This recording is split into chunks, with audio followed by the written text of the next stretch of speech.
I was hoping that Jake was going to introduce me because like the last 4 times been in church, he's like a championship coach. I was like, man, I heard like 4 times. I was over filming last night, and I was like, trying not to smile. I don't know, somebody when he says that, like, just makes you feel good. Like, you know what, I am a championship coach. I hope he says that introducing me tomorrow, and I kind of run down. And you did okay.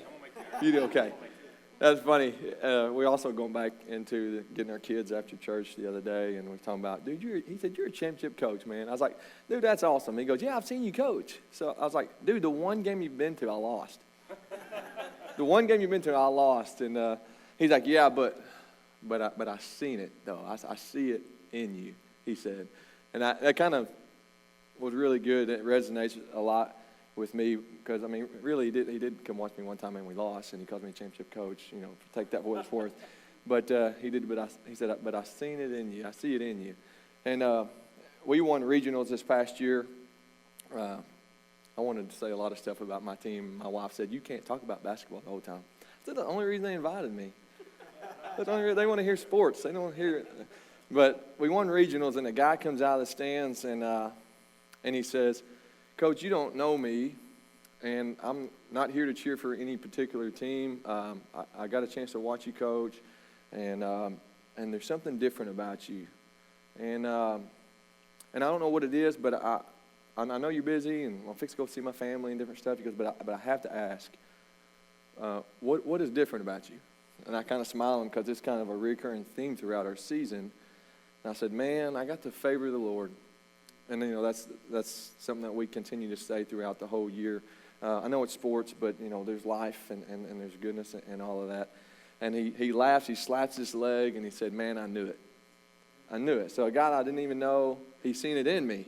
That's why I think about Jake. Like, when you walk with the Lord, you got a swag about you, I guess, or you got a little pep in your step, and people can see something different. And you don't have to be standing up here to say that. You know, it's the way you act or the way you respond to different stuff.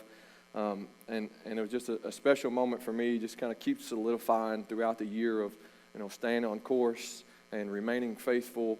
And we went through a lot of stuff last year that even when I started writing this message, I didn't realize how much stuff we actually went through as a team and staying on course with what we're trying to accomplish on day to day. And it's been pretty awesome. Can't wait to get to that.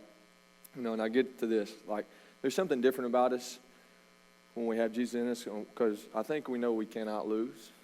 No matter what we do, we can't lose. I mean, I think Lane had said this once, if you don't quit, you win.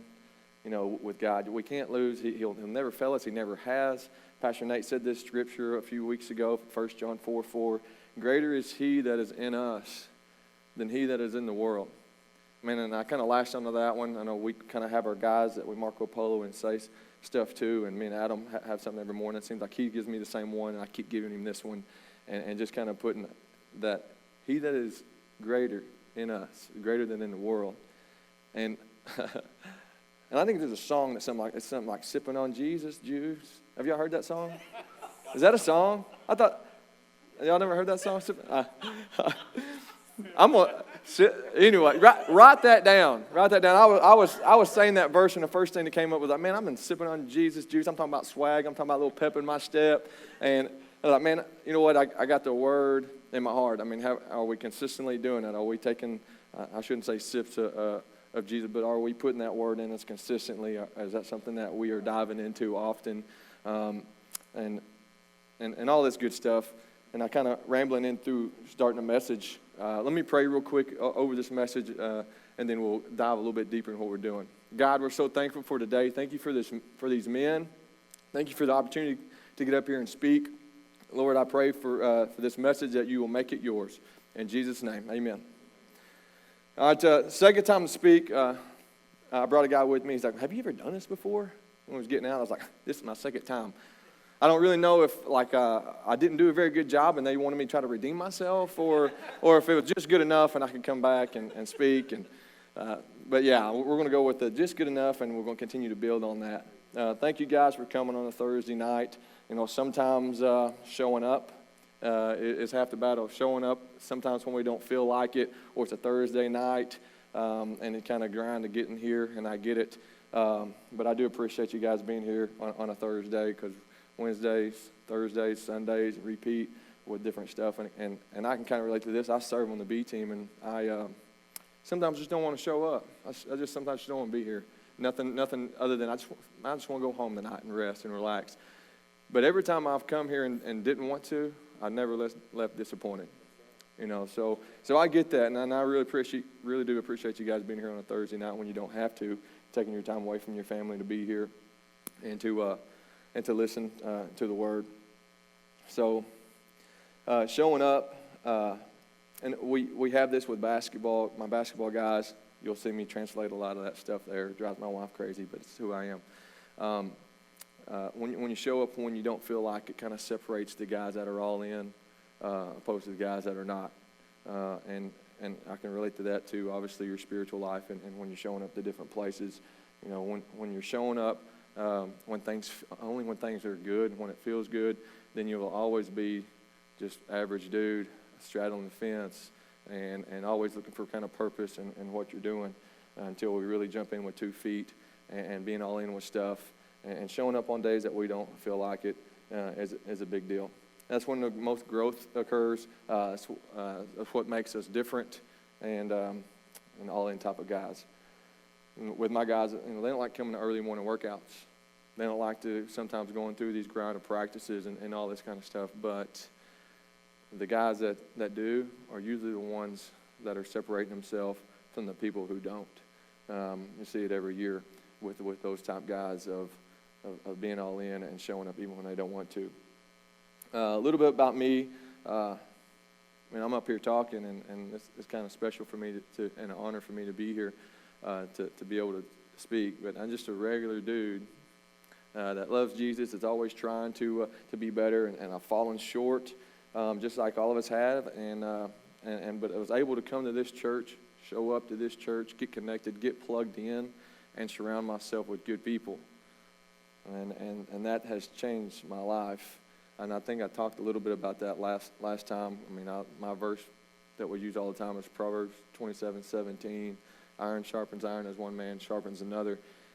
Something about being at this church and the men here they hold you accountable for what you're doing. You want to be held accountable. There's a genuine love for people. They want to try to improve you and make you better throughout the process of different stuff. But when I think about how I got here, when I showed up, I got connected. We're serving, we're involved, we're in front line, and then we make a choice to surround ourselves with these good people, and that's the 3 things I wanted to share.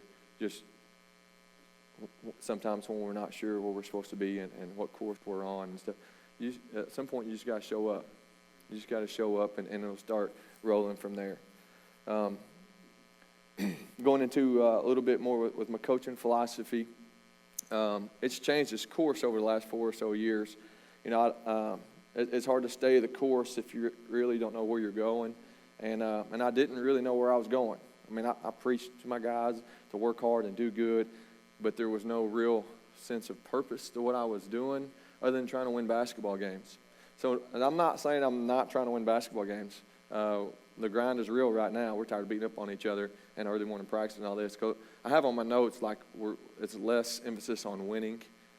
I wouldn't say that. We're still trying to win. It's just a more emphasis on winning the hearts of our team.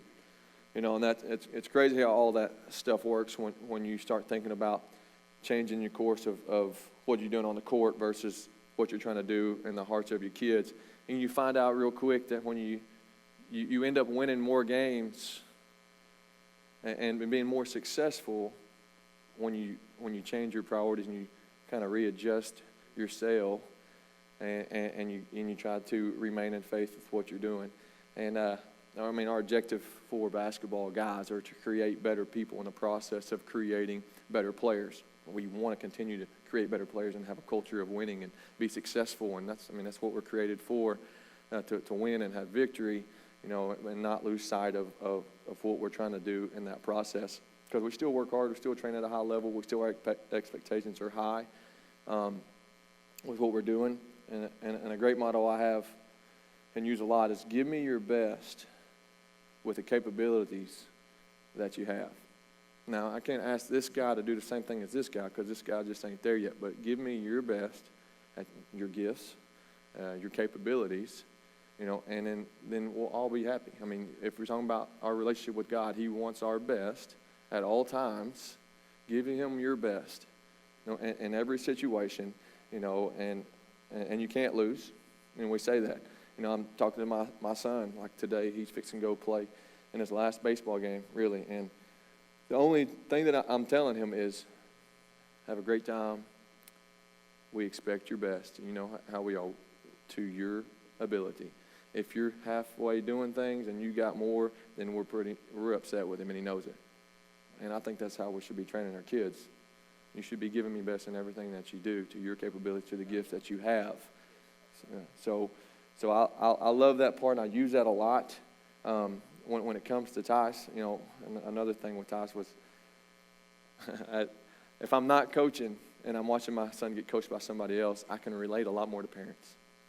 And that's a good thing for me to allow him to kind of branch out there and learn some things through other people. And I have to sit there and realize that I'm sitting on a different seat than I usually am with him. He's playing left center. Of course he should be playing shortstop, right? We got this new team and we're jumping. Of course he should be playing shortstop. And he plays one game and he comes in and in between games and says, Dad, I should be playing third or short. And in my mind, I'm like, you dang right you should be. But he's playing left center. So instead of pushing some things on him with, yeah, you should, but I'm like, no, you're left center because that's what your coach told you to do. And you're going to be the best dang left center in this whole tournament. So you get out there and you play your tail off, and move forward with it. And he's like, dang, I thought you would say I need to play shortstop too. Even though I was thinking that. But that's not what we push to him. And you get out there and give me your best out there in left center, and you prove yourself, and we move on from there. Colossians 3:23. Now we kind of start moving from sports back to my spiritual life. Whatever you do, whatever your task may be, work from the soul. That is, put in your very best effort as something done for the Lord and not men. Now, I like that verse a lot. It might be the next one I really get into my heart and put a deposit in there to memorize that and work on that one. When I hear that, giving your best effort is working for the Lord, it brings up two words, and we use this a lot throughout my guys, is add value. If I got a buddy and I'm adding value to my life spiritually, and I'm hanging around with them a lot, guess what? If I'm adding value to my life spiritually, I'm adding value to his life as well. And it's very important that if we're reading the Bible and if we're praying a lot and we're doing things spiritually that is adding value and deposits to us, the people we hang around are going to get a reward for that as well, and I want to make them better and so on. And right before we leave our locker room, we're going to slap the brick, and on the brick it says add value. And we actually talk about this today in the huddle. At the very end of practice, we always circle up and we give a little bit of a message to those guys, and today ended up being adding value. And thank God some of those guys have been adding value, because if they add value to themselves as individuals, then now the team gets better, and now we're going to have more success down the line. We've been kind of we're talking about struggles and different things that happen to us right now as a coach. Season started, and we've had a lot of speed bumps already. Of course, with virtual and COVID and all this stuff that's out there right now, and I think about some of the stuff we're already enduring, and being okay and going forward. I mean, right now, thank goodness we had a 6'5" ninth grader that we moved up that had thoughts in the last couple of months like, man, is this worth it? I don't know if he's got an all-state kid beside him. He's got a senior 6'3" post that's really good. And he continues to work, and he continues to stay the course with what we're doing. And even though it didn't feel good, he continued to work. And guess what? My all-state guy's already quit. My 6'3" post player's already quit and done other things. And I still got a great relationship with those guys. It just, the things that we're going through right now, it just, some kids take a different path, I guess we can say. And thank goodness he was staying the course with adding value to his life and his skill level and his craft so he can make us better. He didn't give up on it. He continued to stay the course. He fought through it, even when the seniors were giving him a hard time. And he's made himself and pushed himself up the ladder, and obviously he's made us a lot better and allowed him to reach some of his goals. So with that, I kind of started out championship coached. So what is a championship coach? How can we all become championship coaches? I like the words that I heard the other day when we watched that video with those 3 Men at Church, talking some of the biblical views through politics and stuff. Become spiritual minded, be biblical thinkers, show up, build relationships, give your best, and first and foremost focus on God. And I think when I'm trying to be a championship coach, I'm trying to be a spiritual thinker. I'm trying to make sure I show up every day and build relationships with these guys, give my best, and the main focus obviously is in Him. That's pretty simple stuff, right? Didn't reinvent the wheel tonight with what I'm talking about. This stuff is out there for everybody. Yeah, simple but not easy. That's a very, very good statement, because being a Christian and making sure when people see me, they see Him, through me and my actions and stuff. There's a lot of times we want to do things a little bit different or like everybody else, or maybe have more fun or whatever it may be. So I say that's pretty simple, but you're right. It is a very challenging but rewarding experience to go down this path, to know Him, to make Him known, what our motto is. It's all, the next one is choice. All of this is a choice to change your course. If you're on a course that you're, you probably could do something different, adjusting that sail a little bit, like I did with coaching. It wasn't bad, but it wasn't completely right, and pushing back to adjusting where I need to be and staying on that course. And when I say stay the course, it's pretty much meaning remain faithful through storms and different stuff that's going to be coming. Because like I said, I've already endured a lot of things I didn't think I was going to have to the start of this year. Or even my marriage, not necessarily here lately, but thank God that I was able to overcome some storms there for both of us. That's a lot more in depth that I could go into with there, but I'm thankful for the things that we were able to overcome, and we did not give up on each other and the team as well when we talk about that, but remaining faithful and finding an answer and not giving up on it. So staying the course is crucial. Why? Because storms are coming. If you don't have a storm in your life, you will. You will. It's inevitable. Storms are coming no matter what you do. And I know a buddy of mine likes this, John 10:10, the devil comes to steal, kill, and destroy. He says it to me every day, it seems like. And that's it. Like, the devil's always out to get us in every possible situation. Whatever our weaknesses are, the temptations that we're facing, he'll use everything that he possibly can to try to kill, steal, and destroy everything that we got going on. And we're all going through a storm. If not, we will. That sounds bad, but that's just reality. That's part of it. But we may just be in a different boat. So your struggles and your things may be a little bit different than mine. All right, so we might be in a different boat with it. I got a quote from Stephen Furtick. If you don't listen to him, you need to get in touch with that on YouTube or Elevation Church. He's a pastor there. He says, it's not what you are going through that determines where you end up. It's who you listen to. It's not where you are going, what you are going through that determines where you end up. It's who you listen to. So it's like, hey Siri, how do I improve my marriage? Or hey Google, how can I improve my finances? Right? Or hey Amazon, what books can help me be a better parent and train my kids? Who are we listening to? Where are we trying to find our guidance? Where are we turning to really do life the way we need to? So storms comes to blow us off course all the time. And at this point when that happens, we must decide who I will listen to and what will I be guided by. And those are two good questions when you're facing those storms and it's trying to push you one way or the other, is Who will I listen to, and what will I be guided by? And that's the heart of what God is really asking us in all of this. Who we listen to, who guides us when we get up in the morning, or which direction are we going, who is our faith in, if we have any. So we're all going through all these different struggles in life, but we all have access to Jesus in our boat. We're talking about we're in a different boat, but we all have the same guy, all powerful, the guy that can turn not enough into more enough, the guy that can turn the impossible to possible, the unlimited to limited.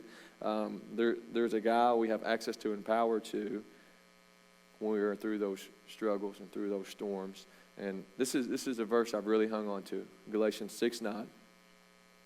Do not grow weary or become discouraged in doing good, for in due season, at the proper time, you will reap a harvest if you do not give up. Galatians 6:9.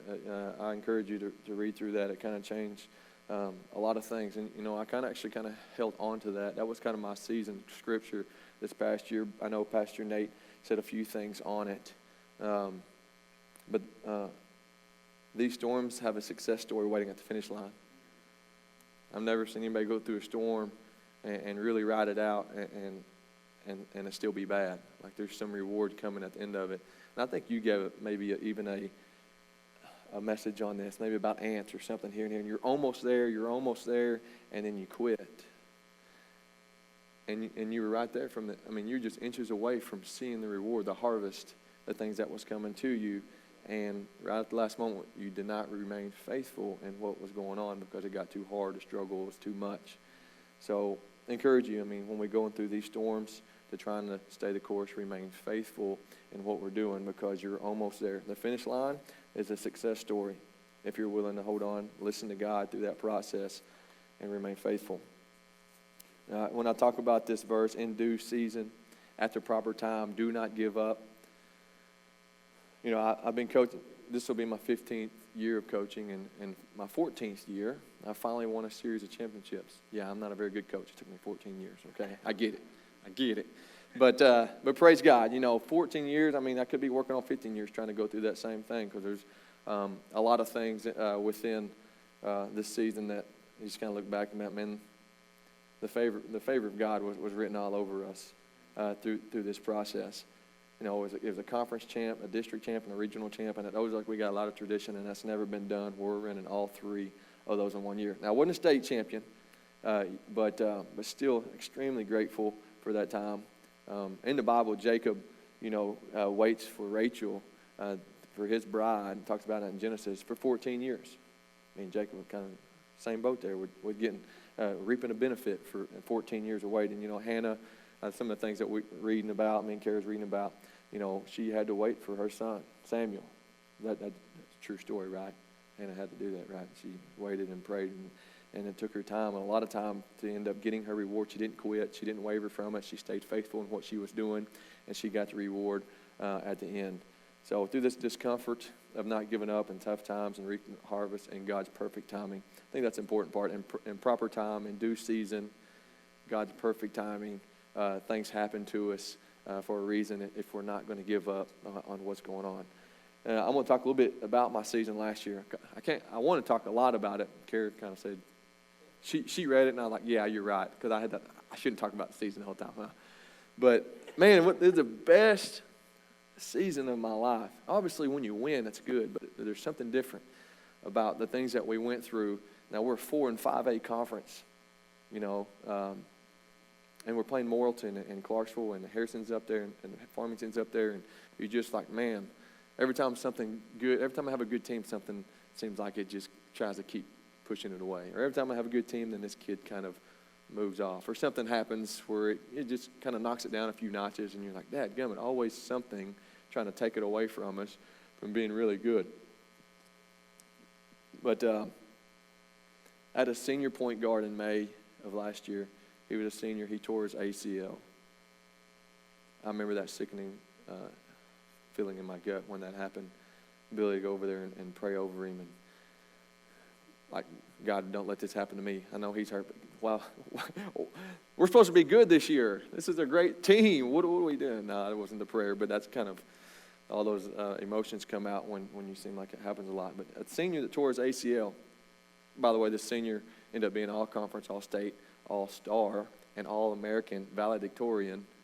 Man, I can keep going on about this kid. You know, it may have a lot to do with why we've been successful and the things that he had in here that allowed a lot of things to come true. And he tore his ACL, but he was still, after had surgery, first one in the gym, the last one to leave.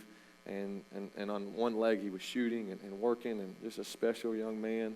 But some things happened in his life that could have pushed him a different direction, that he could have definitely quit in what he was doing and just go and be a valedictorian and go to school. He didn't have no plans of playing college basketball. He just wanted to be really good at what he was doing. My leading scorer broke his wrist halfway through conference. So I got a guy that's continuing to rehab and getting back and playing some games for us that tore his ACL. Then my leading scorer goes up and dunks it, falls down, and breaks his wrist. We have to throw out the no dunking rule or something, because that's getting old. That's the second time kids dunked it, and gosh dang it. But that, it's 2 points. Make a layup, right? Dang it, Schaefer. Love you, man. He's a senior this year. We had 2 starters, you know, so these injuries, and we had 2 starters. One of them went down with the flu right when we needed this conference game, and another kid jumped. One of our starters gets the flu versus his other one. I'm just like, oh my goodness. You know, it just kind of keeps piling on. But that scripture, Galatians 6:9, you just continue to speak with me, allowed me to speak with my guys through this. They're trying to blow us off course. You know, it comes to kill, steal, and destroy. And obviously the end of that verse also is, but God comes to give life and give it abundantly as well. If we stay the course with what we're doing and we don't give up, don't grow weary, don't give up, remain faithful, stay the course with what you're doing. I spoke this over my team a lot. I stay in the course, stay in the fight, stay together, stay in the boat type mentality. And he did turn the impossible into the possible for us. And we were able to go and win these titles. And I will say this too. I think it's very important when you go through this, anything in your life, don't miss an opportunity to give God glory for what's going on. In that locker room, even when it's not popular, and there's some guys that you can tell that may not believe the same thing you do, which is fine. We don't force that on anybody, but we do plant seeds. And you never know who's listening. You never know who's watching. And when you get those opportunities to sow into young men, sow seeds at your workplace, people that you least expect it, most of the time, are the ones when they have an issue, they're calling you. I didn't even think you liked me. Yeah, but I know what's in you. I know I can. There's something different about you. It's easy to talk to you guys about Jesus. It's really hard to talk to some people out there that don't want to hear about Jesus. And I know you know that, being an evangelist and all the things that you do. It's not always comfortable, except for Kyle's exception. He don't care to talk to anybody. But when you talk to Jesus, it's so easy to go and have a conversation with Lance, because we both love Jesus. And we talk about Jesus all the time. But sometimes when you're in the middle of it and you got things that, man, I really want to say it, but it's probably going to make them uncomfortable, so I'm going to hold it in. That happens.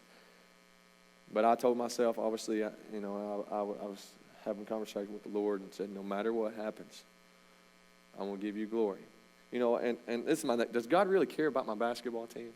You know, that's the same thing. I'm praying for sports. We've had this conversation. Well, what if that coach is a Christian too, and he's praying about it? Does God really care about my basketball? God cares about me. God cares about the desires of my heart. I think he knows if we win a championship or not. Of course, we've only won one out of 14 years. If we win a championship or not, that I'm going to stay the course. I'm going to remain faithful. That's not going to make or break me. I'm not going to give up because I didn't win. And win, or however you want to describe that. So I don't want people to think that that winning and God and basketball and all this stuff. I do know that he knows the desires of my heart, and he wants to fill those, keep building a relationship with kids. You know, talking about changing my course and moving it. Man, that's a desire of my heart now. And Pastor Nate talked about like alcohol or smoking and all these types of things, and people don't want to become Christians because they're afraid of things that they're going to have to give up. And I love when Pastor Nate said this, because I've used this several times, even within my close family, is the desires of your heart. If you get closer to God, he will change the desires of your heart. And you don't want that stuff anymore. And I'm not having a lesson on what's right and wrong with different stuff, but he changed me wanting to win. I got to build credibility. I got to move up the ladder. I got to get out of Waldron so I can go somewhere else and I can get higher. It's not even about that anymore. It's about those relationships that we're building. It's about the seeds that we continue to plant in our young men, and it makes things a lot more fulfilling. Because only one team at the end of the day is going to win their last game in 4A. And realistically, it's not going to be me. Now, I don't want to receive that. It can be me. But I'm realistic to know that there's more to life than winning a championship. There's nothing better being in a locker room and being like a bunch of wild animals and going crazy after you win a basketball game. There's nothing better than that. If you've never experienced that, you're missing out. We act like it's sipping on Jesus juice or something. I don't know. And it's a great moment. So I love those moments, and I kind of live for those moments as a coach when you're talking about that and letting your kids experience those things. But knowing there's something better out there and what we're doing when we do lose our last game. And I talked about this last time I spoke about having trouble with purpose, and that's where my purpose really came through. Senior year's over with. Thank you guys for playing. They walk out the door and go play baseball, and I never see them again. Well, crap. That stinks with finding purpose in what you're doing. They're done. Their journey's over with you, and all of a sudden it went like that, and they're out of there. So that's when it really started getting a purpose-filled journey with coaching and different stuff. That there's more to this. Of course, Jesus continued to work and telling me it's not all about winning. And he said that, and guess what? Now I'm winning more. It's funny how that works, how God works with stuff. Now, I'll finish with this. Good news, I only got one page left. How do we stay the course, remain faithful in a crazy world of sinners? Sinners like me, sinners like you, people who are outside. How do we stay the course? These are the things that immediately started popping in my mind when I started asking that question to myself is, what do you listen to in the mornings when you start your day? Talking about remaining faithful and staying the course. What are we actually doing in our day-to-day? When I turn the radio on, what am I feeding myself? What are you feeding yourself when you start the day? What are you watching on TV? I wrote down Hallmark, and Kara's like, "You're going to talk about Hallmark shows?" I said, "Yeah, they're terrible, because that is, if you're watching Hallmark movies, that is like a please get together and everything works out in perfect harmony and there's no issues, and if they are, they're fixing to get back together, and it might as well say it's got nudity and strong language in it, and don't watch it." That's what I think about Hallmark movies, and I X them out. Yeah, see? Yes. But what are we watching? And if you think about it, the social media next, social media. That's a cookie cutter marriage and things, and sometimes we want to start comparing ourselves to those type shows and movies, and I want that, and now it starts dividing and splitting things up because we start comparing what we're actually seeing on TV that's not real, and that's the same thing. What are we looking for social media? The perfect family. That's what I put on there. Everybody's got their kids, which is great. I'll put on there too cool vacations. It seems like everybody's on but me, but they got to have maxed out credit cards, right? I mean, it just seems like everybody's going up places and putting stuff up there. We do the same. Wasting your time with, for me, Facebook Marketplace. Man, I got all these cool things I like to buy, and then all of a sudden an hour goes by, and I'm like, shoot, I haven't done anything tonight. All right, and I'm wasting time. There's a lot more productive things I could have been doing with my time to help me stay the course. Maybe I'm fighting through some stuff, but I'm going and doing this for a little bit, and it gets out of hand, and I don't go back to the Word and feed my faith, starve my distraction type mentality with it. Who are you listening to for advice? Thank God, Kara and I, when we were going through some struggles when we were young through our marriage, that we didn't turn to people who were going to tell us what we wanted to hear. If you've been married, or if you are married and you're going through some stuff, are we turn to people with the Word, or we turn to people who's going to give you some world advice? Because very easily, I could have not an 8 and 5-year-old that doesn't exist if we would have made a decision to give up on each other and not stay the course with things that we were fighting through. And we got closer to God through the process opposed to moving ourselves away from it, which would have eventually divided us. Who are you when things go wrong or facing adversity? I like this one. This is one I really wanted to preach on. Pastor Chip Brim came in, and I'm like, well, I'm going to talk about how you respond to situations. And he's like, composure. And I was like, yes. I'll take notes on this. This is what I want to talk about because that's like who I am. You talk about spiritual gifts and different stuff. I feel like maybe patience is something that I have. That's probably why my wife married me, because I have patience for her too.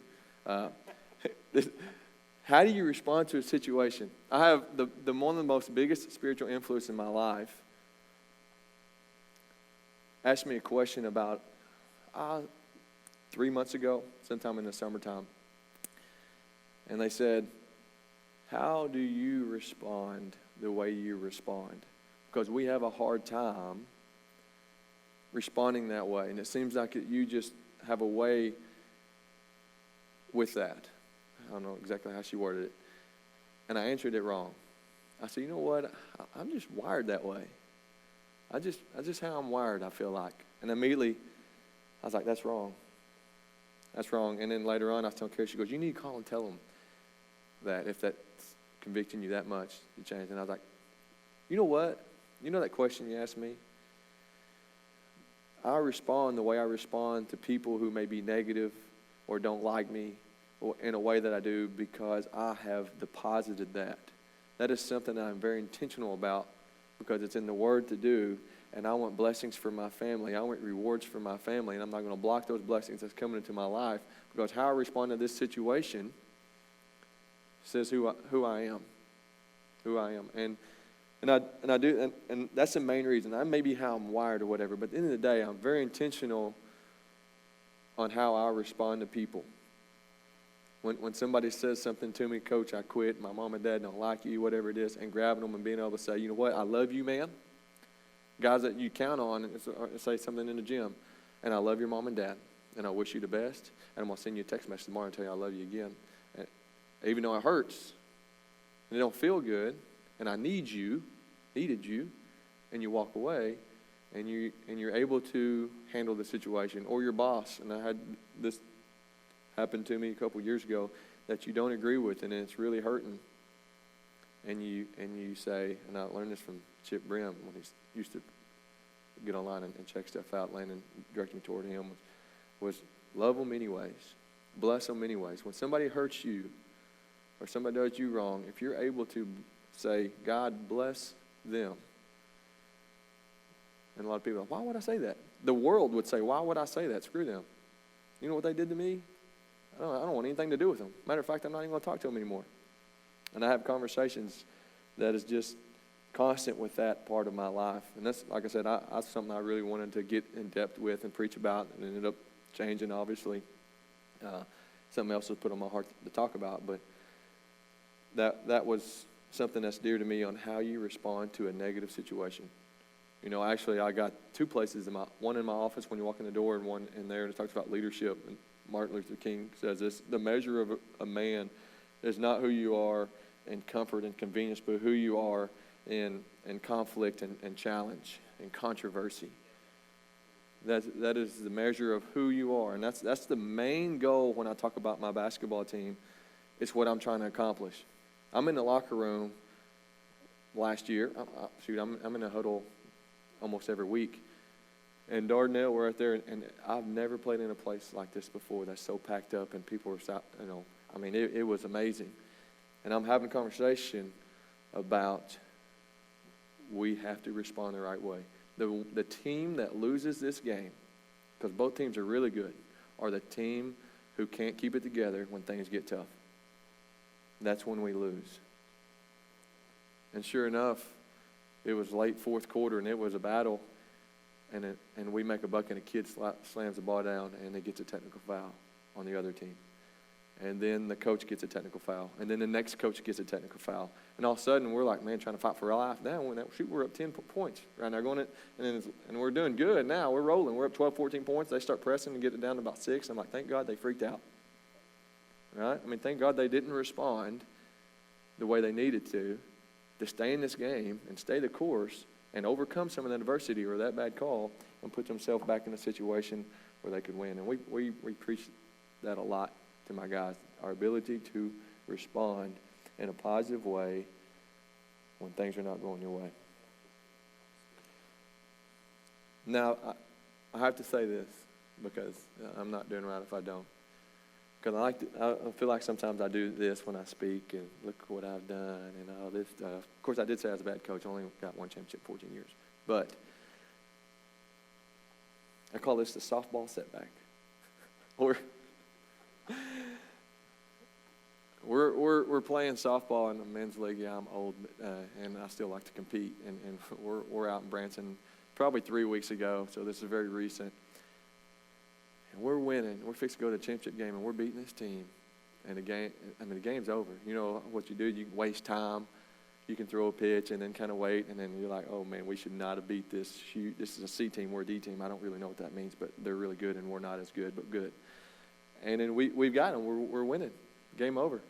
And the umpire comes out and says, whatever that. We're like, hey, time's expired. He's like, nope. You just said 20 seconds like a minute ago. Y'all softball guys can relate to this. And he's like, nope, this is my field. And we start getting, this is my field. And the game goes on. We're like, well, shoot. And I'm like, dadgum.